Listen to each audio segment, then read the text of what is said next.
Et salut à tous, c'est le Soki, on se retrouve pour Final Fantasy Requiem. Donc comme vous le voyez, je suis à Dolé, parce que nous allons faire notre dernière séquence de farm avant la fin du disque 1. Et donc nous allons commencer par améliorer les armes. Donc déjà comme vous voyez, je vais créer une Bride Trial Sword avec la carte Forbidden. Donc c'est celle-ci. La raison c'est que ça va me servir pour créer une arme.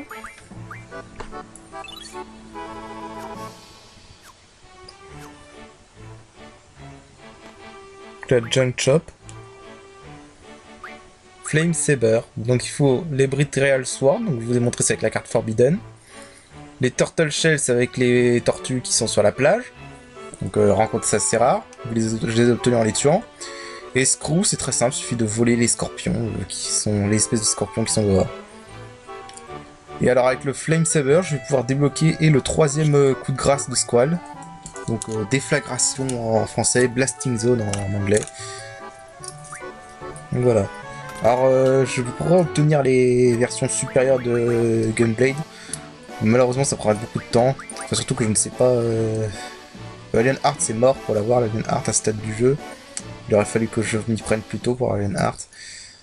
Et les autres versions il me faudrait la carte Témoirie, j'arrive pas à trouver où on en a. Bref, donc ici pour une autre arme, donc la carte Tikal va être importante. La carte Tikal vous pouvez gagner contre cet homme au pub qui nous avait donné la carte Ondine.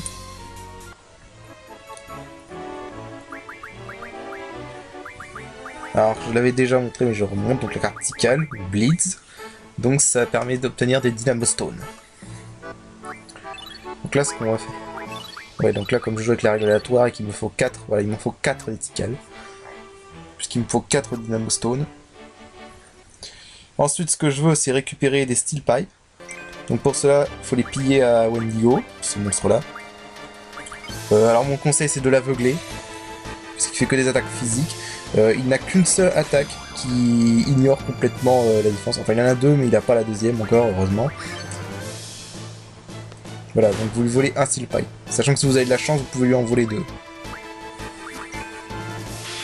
Puis après, voilà, un petit dégénérateur, hors de Kistis pour le tuer directement, sans pas perdre de temps. Faut savoir aussi que le dégénérateur, ça va être nerfé dans ce mode et ça marche pas à 100%, donc ça peut rater. Hein. Je pense que s'ils ont dû faire ce soit lié au Crisis Level, donc du coup j'ai mis Crisis Level à fond avec Kistis.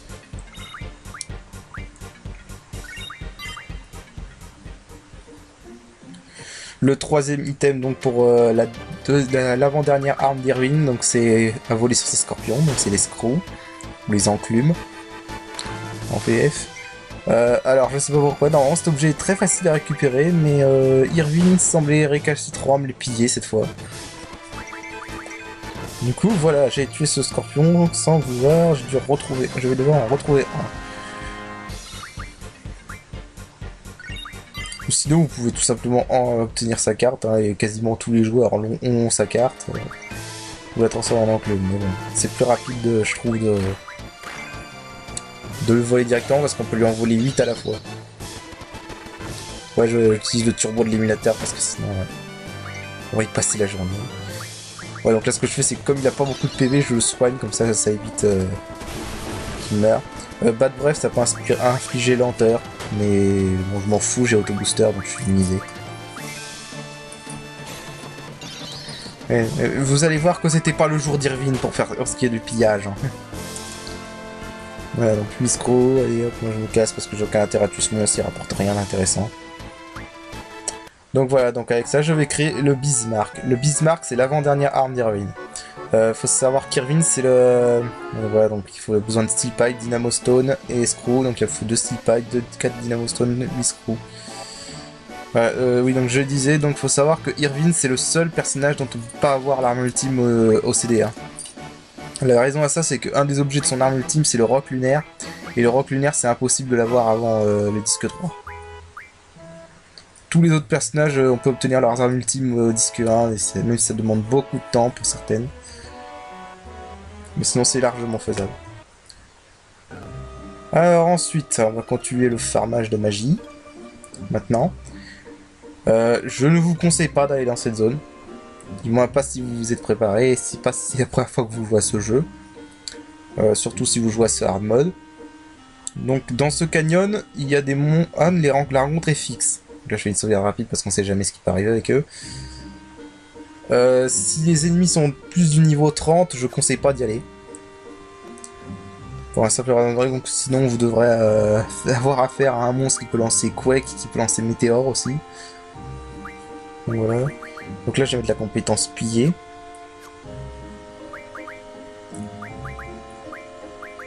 J'ai rien d'autre intéressant. Donc je vais d'abord vous montrer ce qu'on peut leur piller et après je vais vous montrer comment on peut les tuer. Donc dans ce petit canyon, vous rencontrez tout le temps ceux-là, ces monstres-là. Donc la main. Donc voilà, une espèce de visage, une main gauche et une main droite. La main gauche est le plus dangereux. Parce que la main gauche, si elle est niveau 30, elle peut lancer Météore et... Météore et Quake. Et Quake et surtout Quake, ça fait mal. Vous pouvez leur voler quelques trucs intéressants. Hein.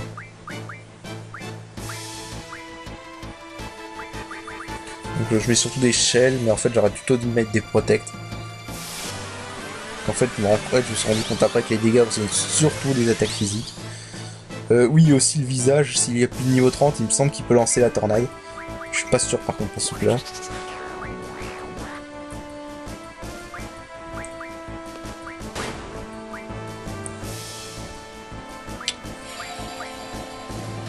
Ouais, donc, le problème c'est vraiment la main gauche. La main gauche peut lancer stop là. Pour l'instant la main gauche elle peut surtout attaquer et lancer stop et saigner. Alors saigner ça fait pas mal de dégâts quand même.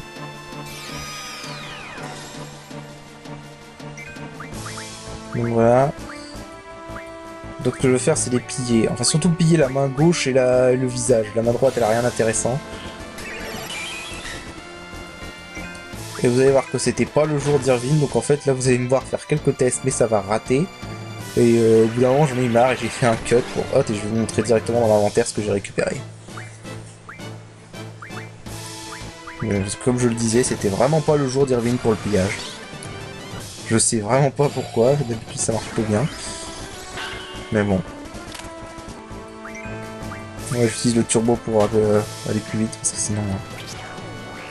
Ah, donc là voilà, donc là je vais faire un cut. Non, pas tout de suite. Blind, c'est l'altération dont on s'en fout complètement. Au contraire, c'est même bien de se faire toucher par Blind. Ça booste le crisis level, voilà, donc c'est gratuit.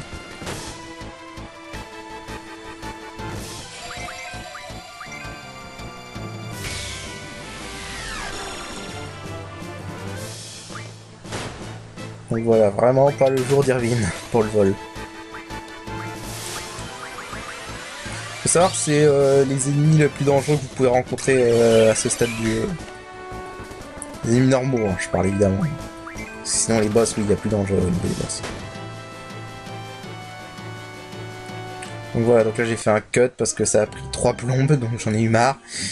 Alors honnêtement, et donc je vous le montre. Donc le visage, on peut lui voler des light waves.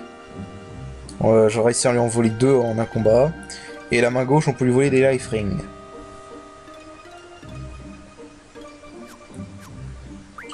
Alors les life rings, donc c'est une bonne source de sort vie. Sans blague. Donc un life ring, ça rapporte 20 life. Si vous pouvez en avoir 100, je conseille d'en avoir 100. Moi, j'ai pas eu la patience d'aller rechercher 100. Et les light waves, ça rapporte 20 astres. Qui seront utiles quand je pourrai associer à la vitesse.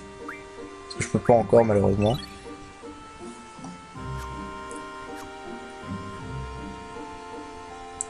Alors je conseille vraiment pas de les affronter, hein, mais je vais quand même vous montrer un combat contre eux où je les affronte. Donc là vous voyez que j'ai affaibli Squall. Et au passage il a aussi l'altération cité et silence pour booster le crisis level. Sauf que ça va pas super bien se passer au début.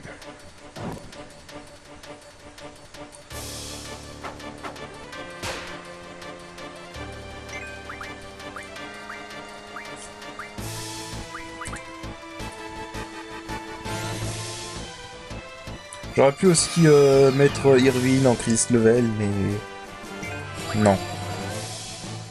Parce que 2 persos en crisis level, c'est un peu risqué. Plus tard, peut-être, quand je pourrais faire... quand j'aurai de meilleurs trucs, je pourrais peut-être me le permettre de mettre 2 persos en danger. Mais sinon, non, je conseille pas.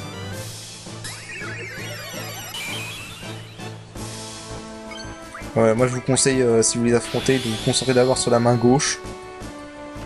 Parce que la main gauche c'est le damage dealer de ces trois monstres. Le visage c'est plus le soutien et la main droite elle sert un peu à rien. La main droite c'est vraiment le boulet de cette équipe.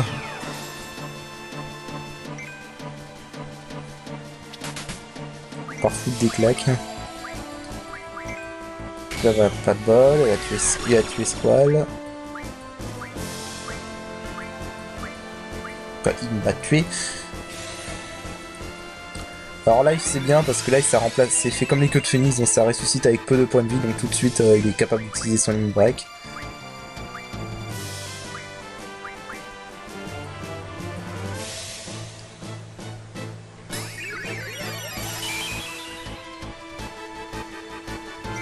Sauf que j'avais oublié que le visage avait ça.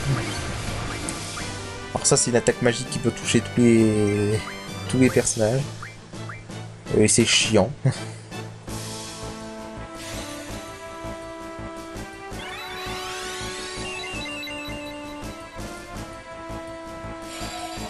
Alors ça par contre c'est excellent parce que Blind c'est vraiment une altération comme je le disais qu'on se fiche.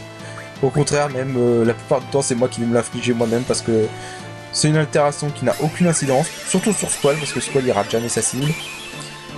Donc voilà, à part m'aider ça sert à rien, hein. Ça m'aide juste à booster le Chris level, donc c'est parfait. Là c'est pas terrible. Ça par contre c'est génial. Donc le voilà, le nouveau coup de grâce que j'ai débloqué pour Squall avec en achetant cette arme.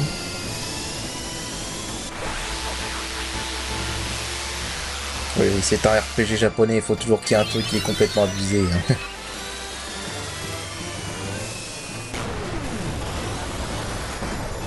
Et vous voyez que ça fait quand même vachement mal. Ah oui, il a ça aussi. Bon, ça fait infliger confusion, donc c'est chiant. Et ce que je vais faire, c'est que je vais attaquer Rune avec 6. Ouais, la confusion dans Final Fantasy VIII, c'est très chiant parce que les personnages peuvent utiliser n'importe quoi, même des objets.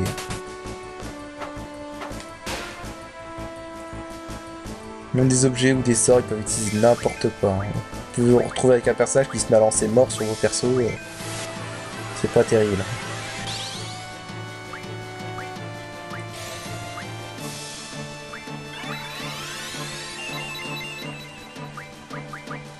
Aussi, quand il y a les 3 ennemis qui sont au-delà du niveau 30, ils peuvent faire une attaque combinée qui inflige châtiment sur un perso. Et châtiment, le problème c'est qu'il n'y a que 2 façons de l'enlever, c'est soit utiliser traitement, enfin, ils en ont vraiment après Squall, soit utiliser traitement, soit utiliser des remèdes plus qu'on peut pas avoir à ce stade du jeu. Du moins pas à ma connaissance en tout cas.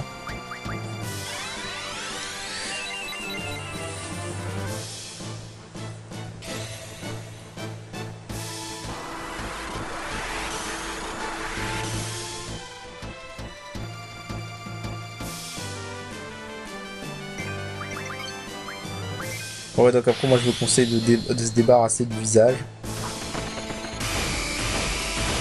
J'ai le soutien de l'équipe comme je le disais, donc voilà.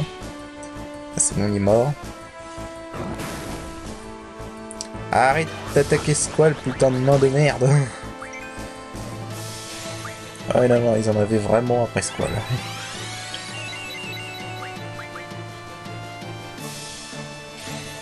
Ouais, j'ai testé au cas où, comme ça peut-être qu'il encaissera les attaques physiques de la main droite. Je sais pas s'il va les encaisser d'ailleurs. Mais je sais pas ce que j'attends. Bon là, le truc chiant c'est qu'elle a la carapace, donc...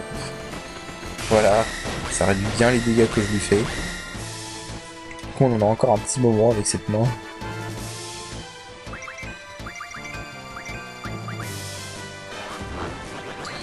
Eh non, mais avec carapace, malheureusement, Squall il encaisse pas.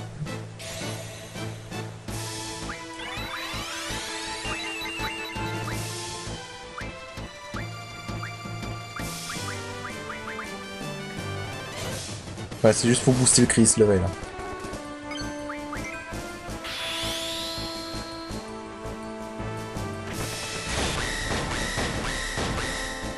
Paf, un autre Blasting Zone.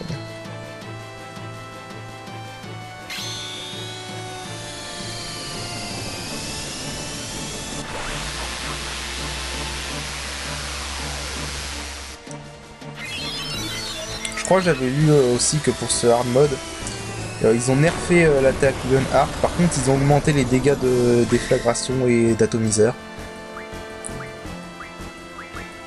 Du coup l'attaque que vous venez de voir elle est plus puissante que la version de base.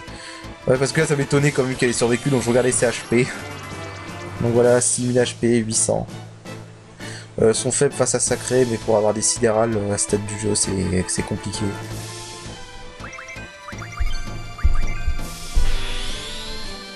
Mais bon, c'est bon, ils sont morts.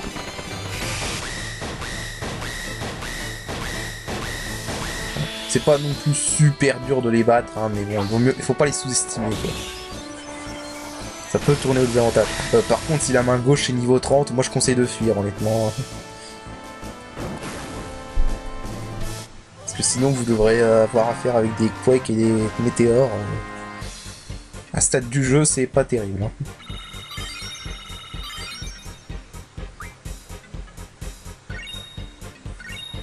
Et rapport 12 AP quand même, c'est quand même pas mal. À part les 12 AP, je conseille pas trop de les tuer directement, hein, parce que c'est vachement chiant. Donc là je vais remonter un combat avec eux. Histoire d'eux. Voilà, donc là j'ai mis les deux persos en crise level directement. Ah oui, c'est vrai, il peut faire ça aussi.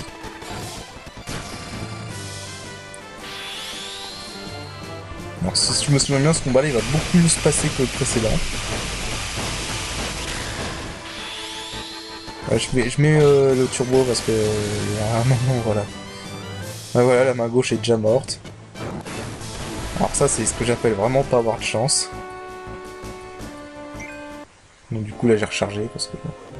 Un bon début mais pas une bonne suite. Ça c'est un truc qui arrive souvent.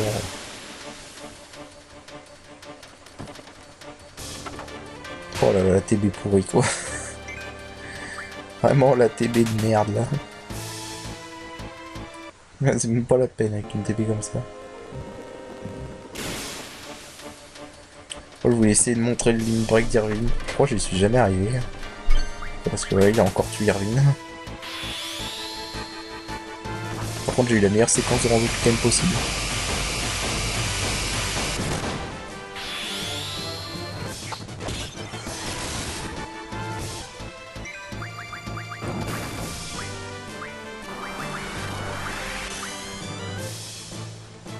Par contre ils sont pas cons, hein. Ils ont vu que l'attaque physique ça faisait mal alors... On met direct la production d'attaque physique.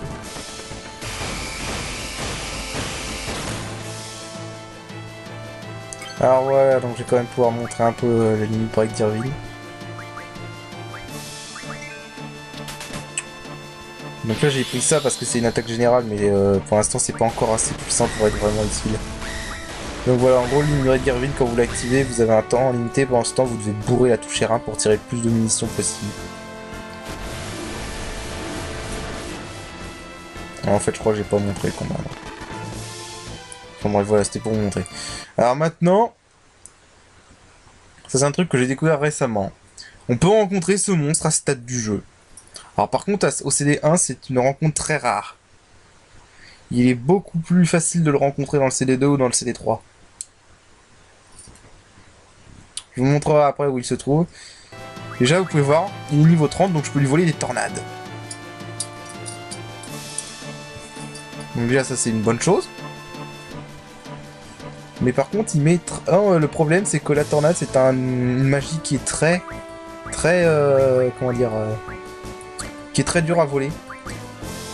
Du coup, en fait, pour lui voler, c'est la galère. Même... Enfin, surtout à ce stade du jeu, en fait. À ce stade du jeu, voler des tornades, c'est la galère. Mais il y a une autre chose avec ce monstre que je vais montrer après. Là, malheureusement, j'ai pas équipé la compétence... Comment dire? Là, j'ai pas équipé la compétence piller. Donc là, je vais vous montrer comment on combat.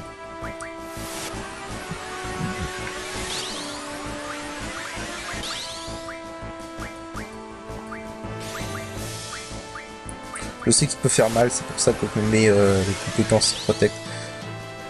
Non, c'est même pas ça, c'est juste que je me souvenais plus s'il faisait mal dans ce hard mode. Et que quand j'ai vu la tornade, quand j'ai vu tornade dans sa liste de sorts qu'on peut voler, j'ai compris qu'il était au niveau 30, donc...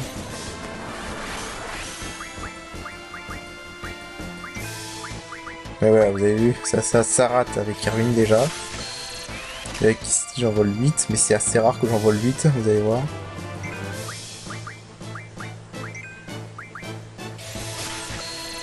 Voilà, Squall, j'en vole que 3. Alors ça, c'est son attaque principale. Il faut savoir qu'il a 2 positions, ce boss. Voilà, il a la position comme ça aussi, quand il est levé. Donc là, j'ai fait un petit cut. Il m'a infligé fléau, je sais plus comment il a fait. Sûrement avec une compétence particulière. Vous voyez que je lui ai infligé blind, silence et poison. Voilà, là je l'ai tué. Je crois que je lui ai infligé ça avec les balles, avec les dark shots d'Irvine.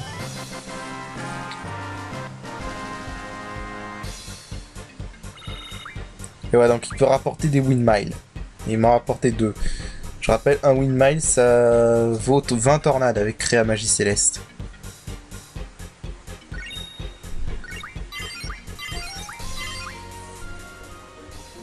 Alors ce monstre, vous pouvez le rencontrer ici, donc dans le désert de Galbadia. Donc juste à côté de la prison. La prison du désert, on ira plus tard. Voilà, c'est pas loin de la capitale de Galbadia, hein. Vous pouvez y aller à pied, c'est pas très loin. Donc là, mon but, ça va être de farmer 100 tornades pour mes persos. Je crois que c'est la magie la plus puissante que vous pouvez avoir facilement à ce stade du jeu. Enfin, excepté Quake, évidemment. Alors par contre, c'est un ennemi rare, donc voilà, j'ai fait un cut jusqu'à ce que j'en rencontre un nouveau. Donc là, j'ai mis pillé sur Irvine. Et avec pillé, 4 windmills. 4 windmills, donc ça fait 40 tornades. Juste comme ça. Il n'y a même pas besoin de l'affronter après, il suffit juste de s'enfuir.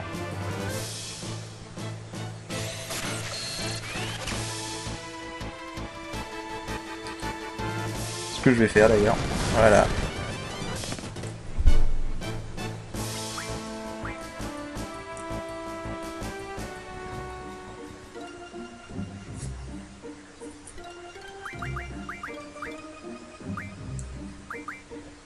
Et donc avec ça, j'ai 100 tornades pour tout le monde.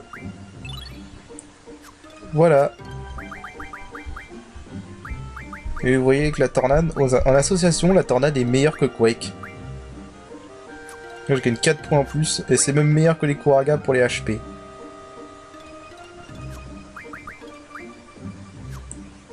Si je me souviens, je vais associer à la force, ouais.